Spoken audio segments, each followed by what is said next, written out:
سے انسان کی زندگی میں بدلاؤ آتا ہے۔ حدیث پاک میں اللہ کے رسول صلی اللہ علیہ وسلم فرماتے ہیں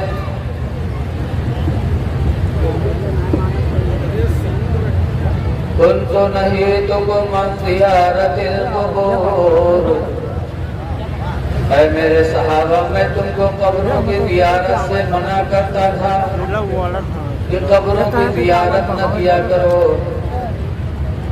کیوں؟ اس لیے کہ شروع اسلام میں بت پرستی کرتے تھے لوگ، آج بھی ہوگی بت پرستی۔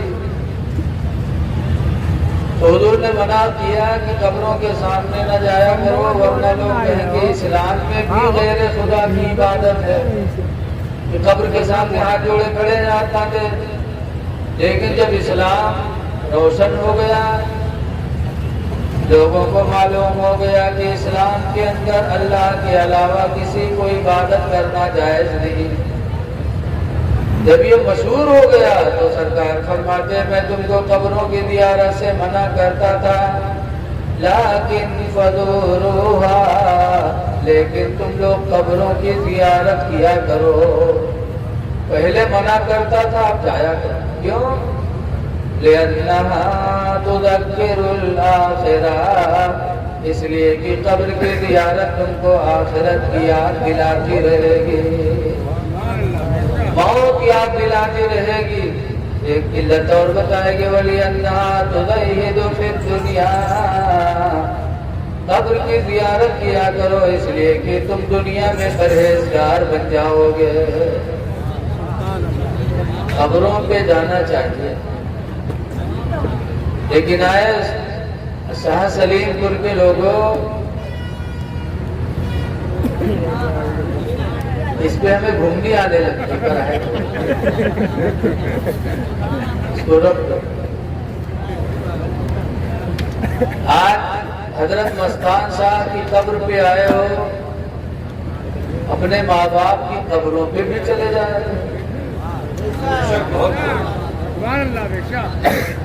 حدیث پاک میں من زار قبر ابویہ فی کل یوم جمعہ، جو ہر جمعہ کو اپنے ماں باپ کی قبر کی زیارت کرے گا فغفر له ما تقدم من ذنب وما تأخر، تو اس کی وجہ سے اس کے اگلے پچھلے گناہ بخش دیے جائیں گے۔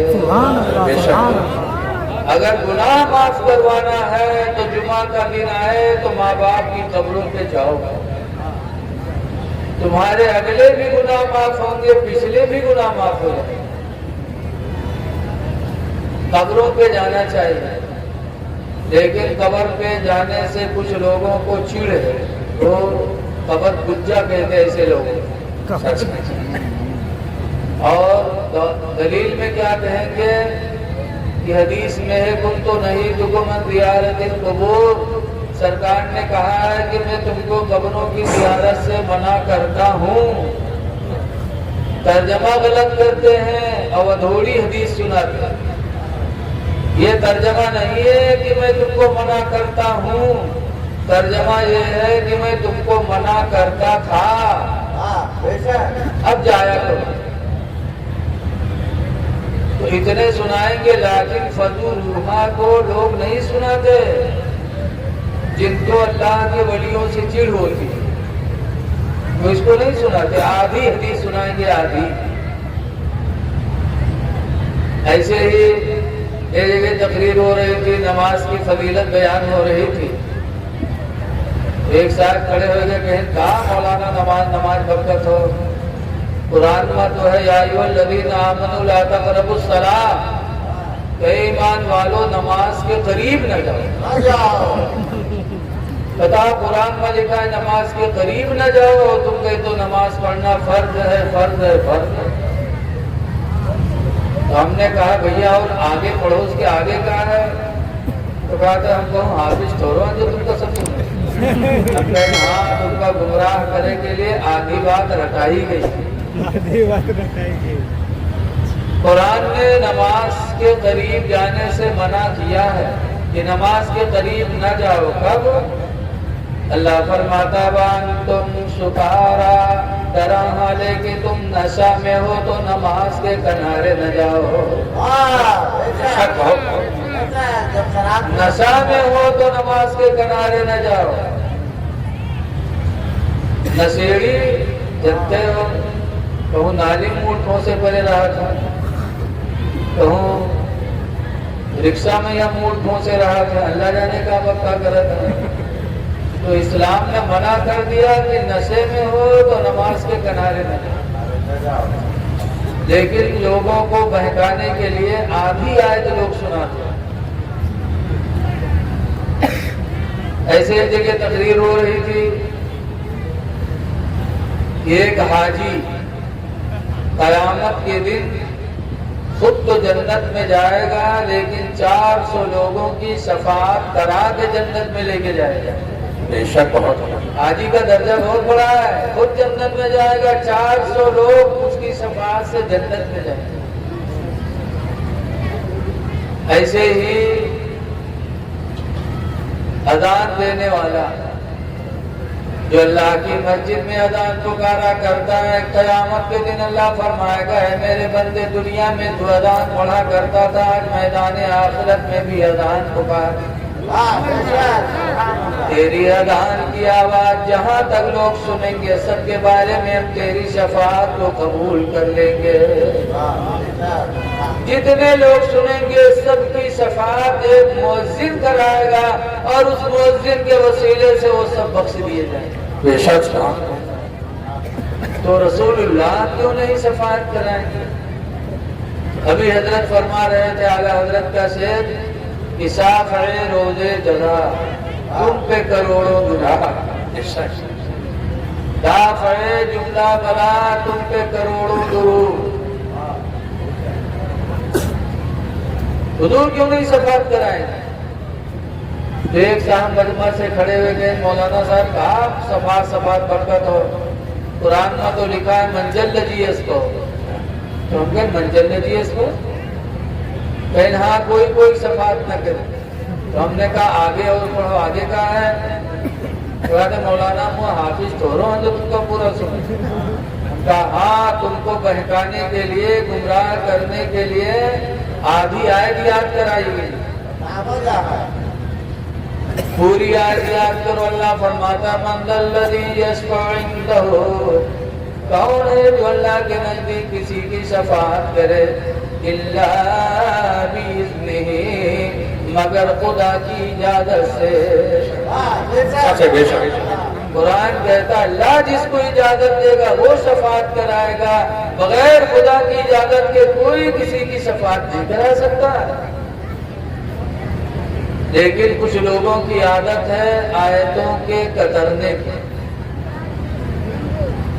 اچھا یہ بتاؤ, دنیا کے سامان کترا جائے تو سامان ختم ہوئے, اور آیت کتری جائے گی تو ایمان رہ جائے گا.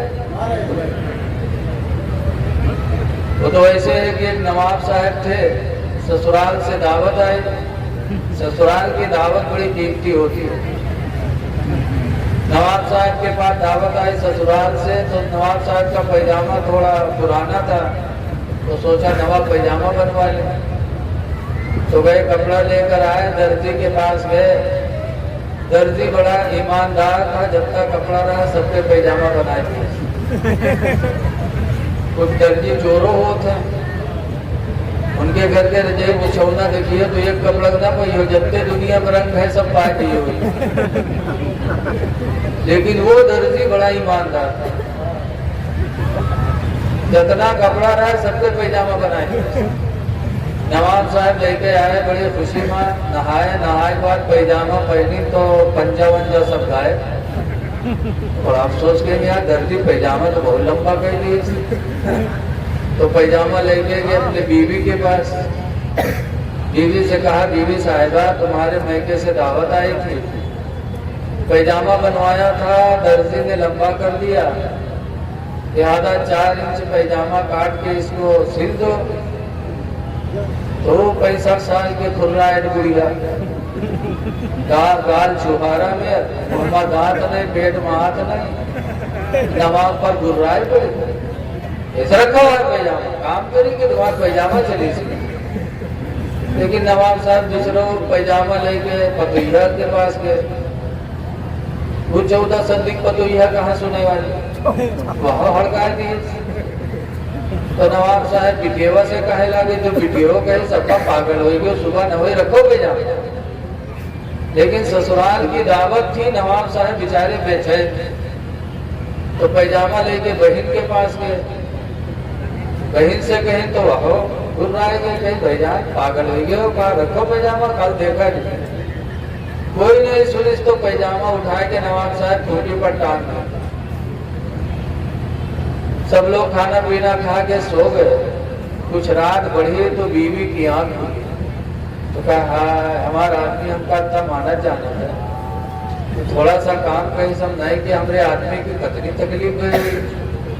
وہ بیوی اٹھی اور کھوٹی سے پیجامہ اٹھائی اور 4 انگل کاٹ کے اسی کے ٹانگ دی, سو گئے. تھوڑی دیر بعد پتویہ جاگی تو کہیں ہمارے سسر ہم کا اتنا مانا جانا ہے اور لے کے آئے تھی عزت سے ہم ایک کام نہیں سنے ہمارے سسر کا کتنا دکھ ہوا ہوئے.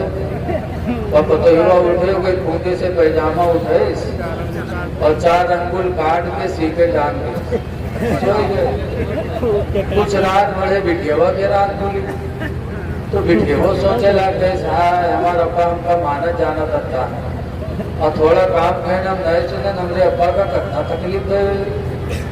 وہ بٹیوا اٹھے گئے کھوٹی سے پیجامہ اٹھائے اور 4 انگل کاٹ کے سیکھے ٹانگ دی, سو گئے. صبح کے ٹائم بہنیا کی آنکھیں کھلی تو کہیں ہمارے بھائی جان ہم کا اتنا مانا جانا رہا ہے. ایک کام کہ نہیں سنا بھائی جان کا کتنا دکھ ہوا ہوئی. وہ بہنیاں اٹھی گئی کھوٹی سے پیجامہ اٹھائی تو 4 انگل کاٹ کے سیکھے ٹانگ دی. صبح جب بڑھے تو نواب صاحب کی بیوی کہیں پیجامہ سیدھی آ جاؤ پہن لے. نواب صاحب کے خوشی کے ٹھکانا گئے, جلدی جلدی نہائے, پھر گئے کھوٹی سے پیجامہ اٹھائے تو جب پہنی تو پیجامہ کا وہ نیکر ہوئی تو نواب صاحب تھوڑی پیٹے لگے گئے نہائے لا یوں کہا پیجامہ کترا گیا تو پیجامہ کی حقیقت چلی گئی اور قرآن کی آیتیں کتری جائیں گی تو ایمان کا کیا حال ہے. اے لوگوں آج بڑا فتنے کا دور ہے. آج لوگ اپنے اپنے نفس کی بات موبائل میں لکھ کر کے اور پھر نیچے حدیث کا حوالہ دے دیتے, مسلم شریف بخاری شریف. اب آج کا آدمی نوجوان جب وہ موبائل میں پڑھتا ہے تو بہکتا ہے کہ ارے مسلم شریف میں تو یہ ہے, بخاری میں تو یہ ہے. آج آپ کو اسلام سے دور کرنے کے لیے موبائل میں طرح طرح کی باتیں آتی ہیں. اے لوگوں جب موبائل میں ایسی باتیں سنو تو اس کو پہلے مت مانو, پہلے اپنے مسجد کے امام سے تعلق پیدا کرو. مدرسے کے مولانا سے ملو, ان کو دکھاؤ, اگر وہ جانتے ہوں گے تو بتائیں گے, اگر نہیں جانتے ہوں گے تو اپنے سے کسی بڑے مولانا سے پوچھ کر تمہاری صحیح رہنمائی کریں. موبائلوں پہ نہ ہو, آج کل بڑا فتنے کا دور ہے. اے لوگوں اللہ والوں سے قریب رہو, اللہ والوں سے بہت کچھ ملتا ہے. آج عرس کی محفل میں آئے ہو, یقیناً اگر دل میں پختگی ہوگی ایمان میں تو حضرت مستان شاہ علیہ الرحمہ کا فیض آپ کو ضرور ملے گا. یہ اللہ والے ایسے وقت میں مدد کرتے ہیں جب سارے لوگ ساتھ چھوڑ دیتے تو اللہ والے ہمارا تمہارا سہارا بن جاتے. لیکن آج مسلمان دنیا میں اتنا بھول گیا ہے کہ نہ مسجد سے تعلق, نہ مدرسے سے, نہ خانقاہوں سے. آج مسلمان صرف کھانے میں آگے ہو گیا. دعوت ہو جائے تو چاہے وہابی کے یہاں دعوت ہو, چاہے شیعہ کے یہاں ہو, چاہے کوئی قادیانی کے یہاں ہو, کوئی دعوت دے دے تو پہنچ جائے. یہ بھی نہیں دیکھیں کہ اس کی روزی کیسی, اس کا کاروبار کیسا ہے. اے لوگوں، آج ہم لوگوں نے حلال حرام کا فرق ختم کر دیا۔ حدیث پاک میں حضور فرماتے آتی علی الناس زمان، لوگوں پر ایک زمانہ ایسا آئے گا لا یبالی المرء، انسان سوچے گا نہیں ما اخذ منہ، جس چیز کو ہاتھ میں پکڑے گا سوچے گا نہیں اس کے بارے میں امن الحلال امن الحرام، یہ میرے لیے حرام ہے کہ یہ میرے لیے حلال ہے۔ حضور فرماتے جب ایسا وقت آ جائے گا کہ حلال و حرام کا فرق ختم ہو جائے گا تو دلوں سے نور ایمان چلا جائے گا، خوف خدا نکل جائے گا، اذانیں ہوتی رہیں گی، مسجدیں سونی پڑی رہیں گی، مدرسے سونے ہوں گے، مسجدیں سونی ہوں گی۔ اے لوگوں، کھانے کے وقت سوچو کہ ہم